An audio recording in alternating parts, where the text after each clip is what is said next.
Chapter wise chapter मैंने आप लोगों के लिए लिखा है, एक एक चैप्टर को डिनोट किया है, लिखा हुआ है, सब कुछ बताऊंगा। तो देखिए सर, शॉर्ट आंसर हमारा फर्स्ट क्लास में कितने नंबर का आता है? 3 नंबर का आता है। तो देखिए क्या है, पहला, what quality of Lencho impressed the postmaster, how did he decided to help him.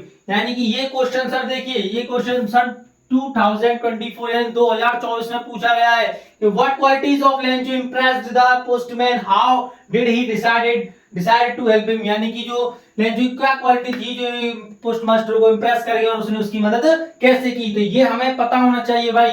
What was, second question, what was only one hope that Lencho thought, यानी जो लेंचो के विचार में ऐसी कौन सी वो एक सिंगल होप थी, उसके बारे में बताना है। When did Lencho receive the letter, यानी कि जो लेटर था उसको लेंचो ने कब रिसीव किया। और देखिए सर, और किस प्रकार से पूछा जा सकता है, और पूछा जा सकता है why did he become angry, जो भाई जो लेंचो था उसको गुस्सा क्यों आया, और किस प्रकार से। जी हाँ, यानी कि एक ही क्वेश्चन कितने प्रकार से पूछा जा रहा है, 1 2 3। Why was Lencho angry when he received the letter, यानी कि जो भाई ये बहुत इंपॉर्टेंट है, वेरी इंपॉर्टेंट, देख लीजिए सर, वेरी इंपॉर्टेंट है, बहुत ज्यादा इंपॉर्टेंट है कि जो लेंचो को जब रिसीव हुआ लेटर तो उसको गुस्सा क्यों आया, तो ये हमें आने चाहिए, ये हमें आने चाहिए। चौथा क्वेश्चन देखते हैं सर, चौथा क्वेश्चन है, was Lencho surprised to find a letter for him with money in it, यानी कि जब उसको लेटर मिला तो क्या उसे कोई सरप्राइज हुआ। कौन कौन सी सर में आया हुआ, 21 19 23, यानी कि लगातार रिपीट हो रहा है सर, 1 2 साल के डिफरेंस में।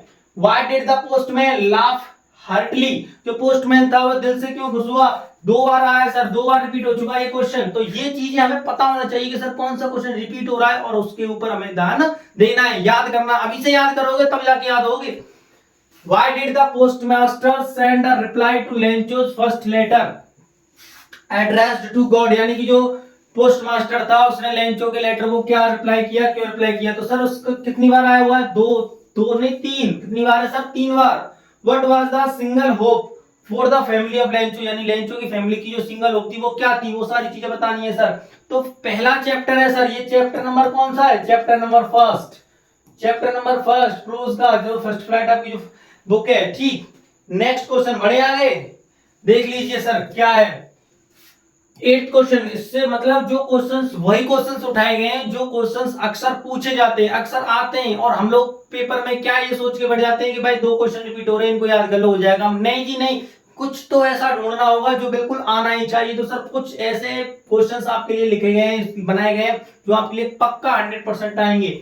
How was Lencho help, Lencho की मदद कैसे की गई, देखिए सर, देखिए बिल्कुल। What was Lencho's remark for the post office employees, यानी कि जो लेंचो ने पोस्ट ऑफिस एम्प्लॉइज को किस नाम से रिमार्क किया, तो सर 2023 में आया हुआ है। देखिए चैप्टर टू का Nelson Mandela, what according to Mandela is true freedom, यानी मंडेला के अनुसार, और मंडेला जो था, नेल्सन मंडेला जो फ्रीडम फाइटर्स है उनके अनुसार जो फ्रीडम है, आजादी क्या है। तो ये सर देखिए 3 बार आ चुका है, ठीक। तो इसको जो रिपीटेड हो रहे हैं उनको क्वेश्चंस पे ध्यान ज्यादा देना है, तो इसको नोट कर लीजिए, ध्यान में रख लीजिए, ये सारी चीजें आपके लिए बहुत इंपॉर्टेंट है। अभी से याद करोगे तो आपके लिए बहुत बेनिफिट होने वाला है।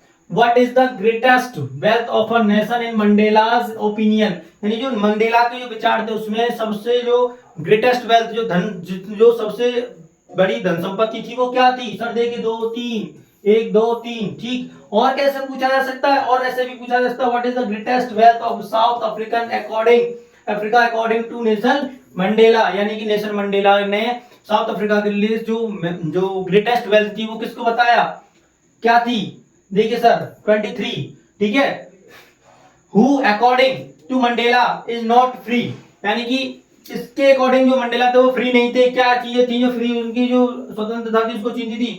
How long was Mandela not ruled by the laws of man और गॉड, यानी जो मंडेला थे उन्होंने कैसे संघर्ष किया, ट्रूवर्ल्ड किया, कितनी परेशानी थी, वो जो लॉज ऑफ भगवान द्वारा बनाए गए नियमों को उनको कैसे उनको डिस्क्राइब किया गया, ये सारी चीजें बतानी है, ठीक। आइए 14वां क्वेश्चन सेकंड चैप्टर का, यानी नंबर 14 में पे आते हैं क्वेश्चन पे, what was the meaning of freedom from Mandela, यानी कि जो मंडेला थे उनके द्वारा जो फ्रीडम आजादी की जो अर्थ था वो क्या था। 23-22, who is the brave man according to Mr Mandela, यानी कि जो बहादुर व्यक्ति कौन है मंडेला के अनुसार, ये सारी चीजें बतानी है। तो सर देखिए 2 साल ये भी आ चुका है, ठीक। चैप्टर नंबर 3, चैप्टर नंबर 3 में क्या है? चैप्टर नंबर 3 है सर, आप जो चैप्टर फर्स्ट फ्लैट जो किताब का नाम है, फर्स्ट फ्लैट ही चैप्टर का नाम है, वो क्या है? Why was the young seagull afraid of flying? यानी जो यंग सीगल था वो उड़ने से क्यों घबराता था? क्यों घबराता था सर? ये देखिए सर, बिल्कुल सर, आपके लिए मैंने वो सारे क्वेश्चंस ले लिए हैं जो आपका पेपर बेस्ट करने में आपकी पूरी पूरी 100% आपकी मदद करने वाले हैं, ठीक है? What is a seagull? What is the lesson his first flight about? यानी जो सीगल के बारे में जो फर्स्ट फ्लाइट के जो चैप्टर है वो किस प्रकार से सीगल से रिलेट करता है, ये चीजें बतानी है इसमें, ठीक? चलिए नेक्स्ट क्वेश्चन की ओर देखते हैं। नेक्स्ट क्वेश्चन क्या है सर? चैप्टर नंबर 4, यानी कि सर जो फर्स्ट फ्लाइट वाला चैप्टर है इतना इंपोर्टेंट नहीं है, फिर भी मैंने उससे कुछ क्वेश्चंस लिए जो आपके लिए सो किए, ठीक? Next question chapter number 4 sir, chapter number 4 कहता है व्हाई डिड एने फ्रैंक मेंटेन अ डायरी? जो एने फ्रैंक थी वो डायरी क्यों रखती थी? तो सर 2 बार आ चुका है ये भी। Second, what prompted Anne Frank to keep a diary? यानी कि उसकी डायरी रखने के लिए वो क्यों बाध्य थी, क्यों रखी उसने? What name did she give it to it?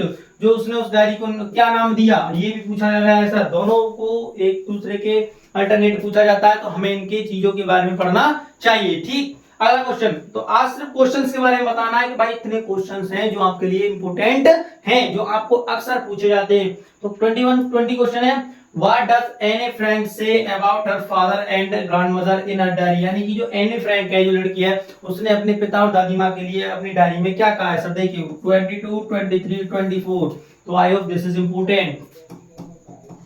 ये क्या है सर? इंपोर्टेंट है। देखिए नेक्स्ट स्लाइड में क्या आता है सर? जी हाँ, शॉर्ट आंसर में नेक्स्ट क्वेश्चन है हमारा 21वां, जो क्या कहता है? Why was mister Keesing annoyed with Anne? What did he ask her to do? यानी कि जो मिस्टर केसिंग थे his teacher, sorry her teacher, तो वो उसे क्यों चिढ़ते थे और उसने उसे क्या करने के लिए कहा sir? 23, why was mister casing a teacher annoyed with the author? यानी कि जो लेखक है उससे क्यों चिढ़ते थे सर? दोनों टाइप से पूछा जा सकता है क्वेश्चन, कोई प्रॉब्लम नहीं है। तो हमें इसका आंसर पढ़ना है, देखना है, ढूंढना है, उसको याद करना है, वो सब कुछ करना है। आते हैं सर, बिल्कुल आते हैं, अक्सर आते हैं, अक्सर पूछा जाता है। क्वेश्चन नंबर 22, डिस्क्राइब अबाउट एने फ्रैंक्स अर्ली एजुकेशन। जो अर्ली एजुकेशन थी उसके बारे में बताओ एने फ्रैंक के। 23, how did the author's birthday pass in the summer of 1949? यानी कि जो एने फ्रैंक का जो बर्थडे था सर, उसको 1949 में कैसे उसको बनाया गया, कैसे पास किया गया? हु मतलब दादी माँ के साथ जो भी घटना थी, उसकी दादी माँ जो बीमार वगैरह थी, वो सारी घटनाएं इसके अंदर लिखनी है। Who was Anne Frank? जो एनी फ्रैंक थी वो कौन थी? Where did she write a diary? उसने अपनी डायरी कहाँ लिखी, ठीक? तो ये भी सर कब आ चुका है? 24 में पूछा जा चुका है। इसके अल्टरनेटिव में अब चैप्टर नंबर 5, चैप्टर नंबर 5 से रिलेटेड मैंने एक चैप्टर से जो आपके लिए इंपोर्टेंट क्वेश्चंस हैं, जो आपके लिए इंपोर्टेंट क्वेश्चंस हैं वो इकट्ठे किए हैं, तो जिससे आपको दिक्कतें नहीं हो, ठीक? 25, what are the main preparation of the bakers of Goa? Bakers यानी कि जो गोवा में सो ब्रेड वगैरह जो लोग सो ब्रेड बनाते हैं, उनकी बारे में बात हो रही है।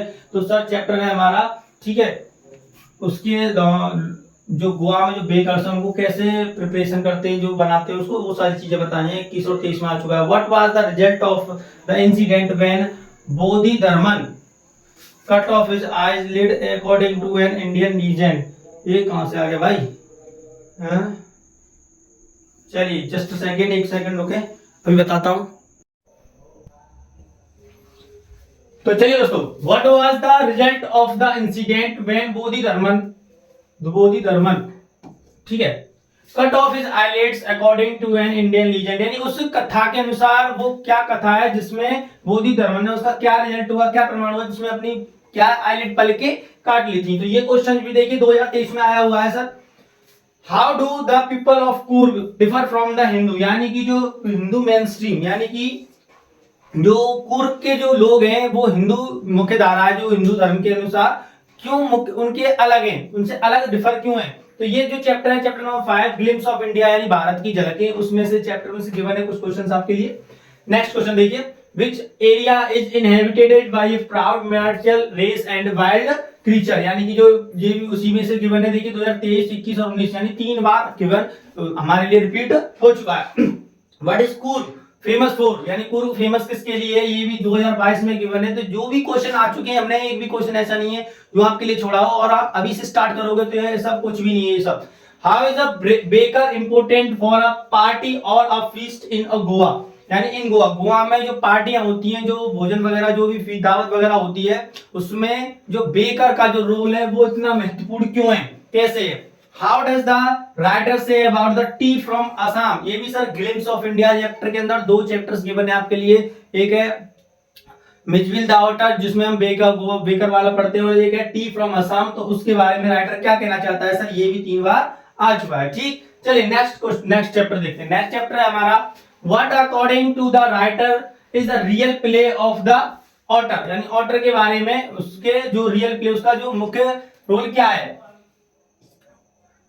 वेरी इंपॉर्टेंट सर, बिल्कुल हाँ, वेरी इंपॉर्टेंट, थोड़ा पढ़ लें इस चीज को ध्यान से, क्योंकि चीजों को पढ़ लेंगे तो आपके माइंड में बने रहेंगे कि ये चीजें क्या होती हैं। ठीक, how did the opening of that sack change Maxwell's life, तो मैक्सवेल की लाइफ को क्या किस चीज ने मतलब चेंज कर दिया, वो चीजें बतानी है। How was Mij like a child, Mijbil the otter वाला चैप्टर है, उसमें से एक जो मिज है वो एक बच्चे की तरह कैसे करता है। ठीक, next question, chapter number 7, chapter number 7, why did Bali not like to be called a child, Bali एक बच्चे की बात पुकारना क्यों पसंद नहीं करती थी, तो ये भी सर आ चुका है, बली मैडम राइड्स द बस। ठीक है, चैप्टर का नाम है what was Bali's favourite pastime, यानी बली अपना जो समय था उसको कैसे व्यतीत करना, यानी कैसे काटना पसंद करती थी, ये भी क्वेश्चन है। यानी ये जो चैप्टर है इंपोर्टेंट चैप्टर है सर, ये जो चैप्टर है इंपोर्टेंट चैप्टर है, क्योंकि इसमें से क्वेश्चन अक्सर बन जाते हैं और पूछ लिए जाते हैं। What did Bali do after she got into the bus, तो उसने बली ने उसके बाद क्या किया जब उसने बस में बैठ गया, चढ़ गई। Who raised the voice stop the bus stop the bus, ये जो आवाज थी stop the bus ये किसने लगाई और किसने रोका। What was Bali's deepest desire, जो बली की जो इतनी गहरी इच्छा क्या थी उसके बारे में बताना है। ठीक, चैप्टर नंबर 8 द सरमन वाला जो चैप्टर है आपकी बुक में वो वाला है ये। तो what did Buddha ask the girl to bring for curing the child, यानी क्योरिंग द चाइल्ड, यानी जो बुद्धा थे उन्होंने बच्चे को इतना, उस लड़की से जो उसकी शिष्य बनी, प्रिंसिपल बनी, तो उसको बच्चे को इतना क्योर करने के लिए क्यों क्या किया उन्होंने। Why did the Buddha ask Isa Gotami to bring a handful of mustard seeds, यानी मस्टर्ड सीड जो सरसों के बीज होते हैं जिसको राई बोलते हैं आप लोग, हम लोग, तो उसको एक मुट्ठी जो सरसों के जो मस्टर्ड सीड्स थे उसको लाने के लिए क्यों कहा गया बोधि धर्म ने ईसा गौतमी से। ठीक, ये क्वेश्चन भाई ये भी चैप्टर इंपोर्टेंट है। ठीक है, जो चैप्टर्स इंपोर्टेंट है, जिन चैप्टर से आपको क्वेश्चंस बन सकते हैं वही उठाए गए हैं। देखिए next question, what was the result of the sights that Siddhartha saw, यानी सिद्धार्थ ने जो दृश्य देखे उनका परिणाम क्या हुआ। जो दृश्य वो जब वो घर से निकल गए तो उन्होंने देखा कि जो रास्ते में उन्हें मृत वगैरह जो भी चीजें मिली, 3 चीजें मिली, बूढ़ा व्यक्ति वगैरह, तो उनका उन पर क्या प्रभाव पड़ा। What did Isa Gautami learn from the flickering lights, flickering lights यानी जो टिमटिमाती बत्ती थी जो रोड पर जल रही थी, ईसा गौतमी पर उसका क्या प्रभाव पड़ा, कैसे उसने उसकी मानसिकता को चेंज कर दिया, ये सारी चीजें इसमें बतानी है। तो देखिए इंपोर्टेंट है सर 19, 21, 23 थ्री टाइम्स ये ऑलरेडी पूछा जा चुका है, ये भी 3 टाइम्स पूछा जा चुका है, और ये भी सर ये तीनों क्वेश्चंस वेरी इंपोर्टेंट है सर, इसको पूछा जा चुका है 3 बार, तो चौथी बार पूछने में कोई संकोच नहीं किया जाएगा, तो इसको पढ़ना है हमको। Where did Buddha teach his first, यानी कि जो फर्स्ट सरमन था उन्होंने उसमें क्या सिखाया, फर्स्ट सरमन यानी फर्स्ट स्पीच थी उन्होंने जो डिलीवर की पीपल जो पेड़ के नीचे, उसको किसने मतलब क्या सिखाया उसने, तो ये भी 3 बार पूछा जा चुका है। ठीक है, नेक्स्ट क्वेश्चन देखिए। तो चलिए दोस्तों ये शॉर्ट क्वेश्चंस कंप्लीट हुए। ठीक,